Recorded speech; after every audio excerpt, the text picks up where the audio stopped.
Hi, Angela Wolf here, owner of Angela Wolf Patterns and Online Academy, and today you are in my studio.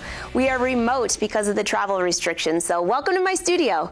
And in this season of It's So Easy, the first few episodes, I'm going to be working on the Bella knit top. It's a simple knit top. It has a faced V-neck neckline, and the sleeves come in a few different ways, but today we're going to talk about embroidering on mesh and piecing this together.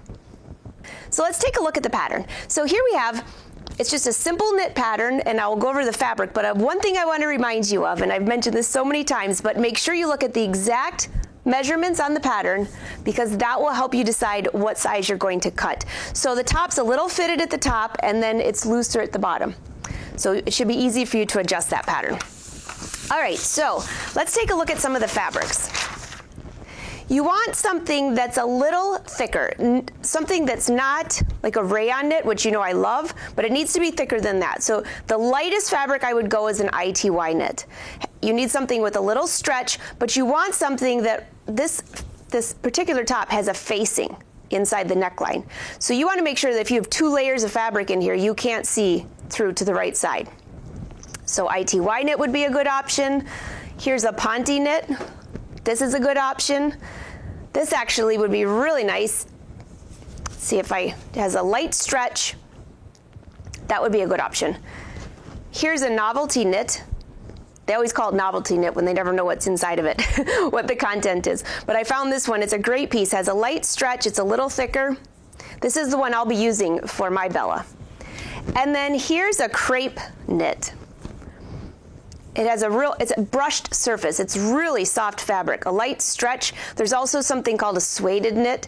That would be a great one. And again, just make sure that if you have 2 layers, you can't see through to the right side, because that's what this will have when we add the facing. So in this lesson, I want to talk about the sleeve. So as you can see behind me, I actually embroidered my mesh first. So here's an example of that. This actually, I had planned on doing 2 sleeves, so I just butted them up against each other, thought I would just embroider 2 sleeves at the same time. The only problem is if you look back at this sleeve, there's an elastic casing on here.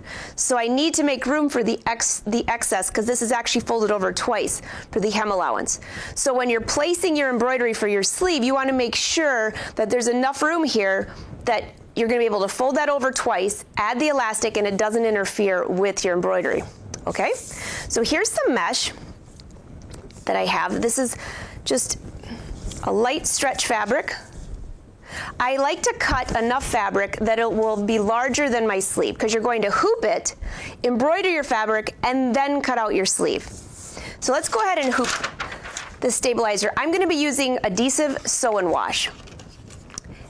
That means that there's a sticky part of this stabilizer, and it washes away. So how you hoop this, just going to grab a pin. There we go. So what this is this actually feels like fabric on one side, paper on the other. This will actually peel back, but I'm going to just put it in the hoop. So the paper side goes up.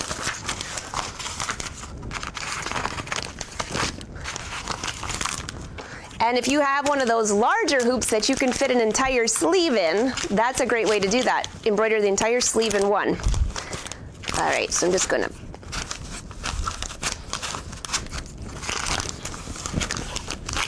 there we go. So again, the paper side is up. I'm going to score the paper.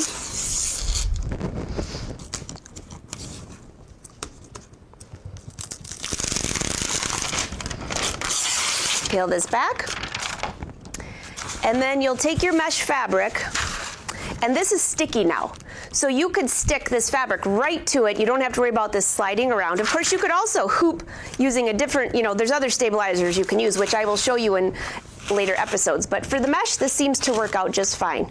Now, when you're laying out your fabric for embroidery, depending on where you're going to put this embroidery on your sleeve, let me just show you one that I have finished here.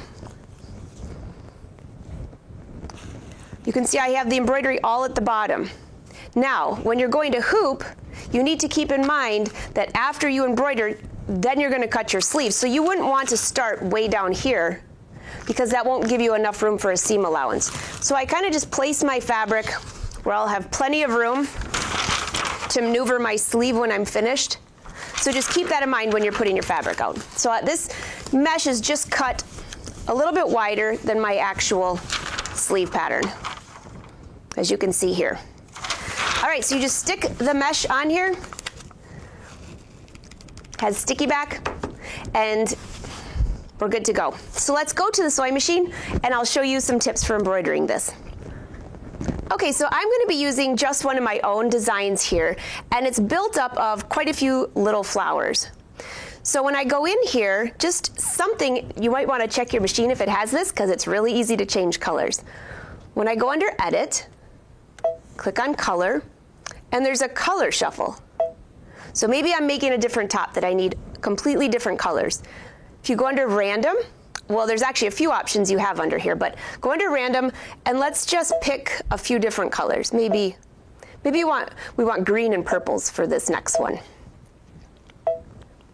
Click OK, and it actually gives you a screen of all these different options.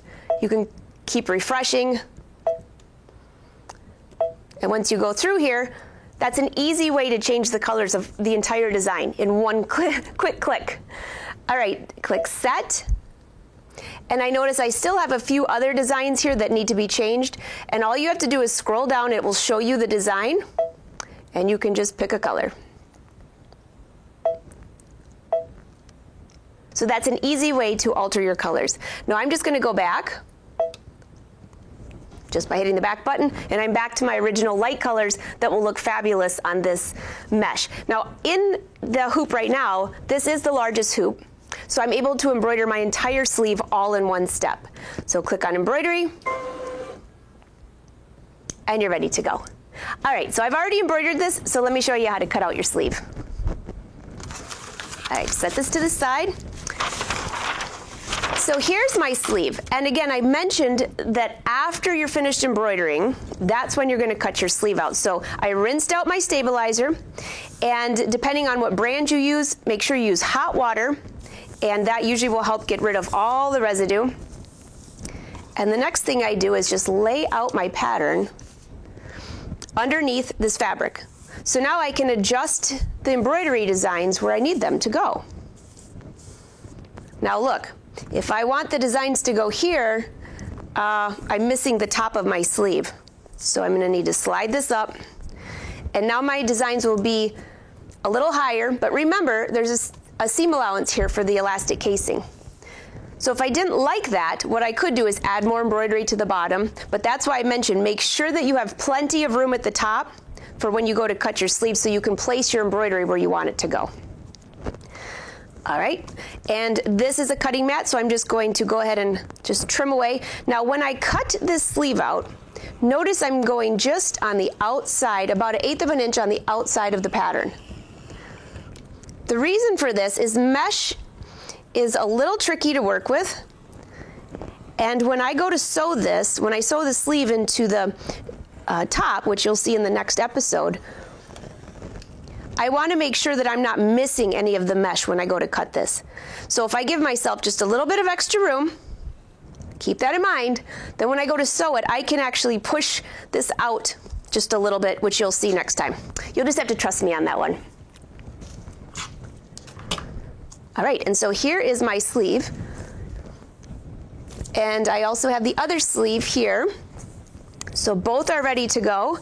And the last thing I need to do here with this sleeve is put this back down. A couple markings that you need, which will be the shoulder notch, the front sleeve, and the back sleeve. So something I did not mention about this embroidery is that because this is so see-through, what are you going to use for the bobbin? I'm actually using rayon, just a rayon embroidery thread, but I'm using the same thread in the bobbin. Now, when this sleeve is on, it's going to be cuffed, so you're not going to see the back side, but it's so see-through that maybe when you have this on, you can just see one of the other sides.